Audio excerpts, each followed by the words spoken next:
मी आत्ता सांगते, जर तू कॅप्टन असशील तर मी भांडे घासणार नाही. मला भांडे घासायचा ट्रॉमा आहे. मी नाही घासत भांडी. नाही नाही. हां,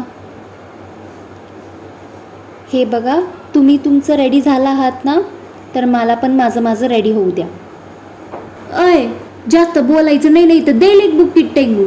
आता दाखवतेच कसा फेअर गेम खेळायचा ते. आता बघाच तुम्ही मी कसा फेअर गेम खेळते. बिग बॉस वाचवा मला. मला नाही सहन होत आहे बिग बॉस. अय अय आर्या, मी बघतेच आता तू या घरात कशी राहते. मी बघतेच तुम्हाला मी दाखवतेच. तू बघच आता तू या घरात कशी राहते. बाई बाई बाई बाई बाई.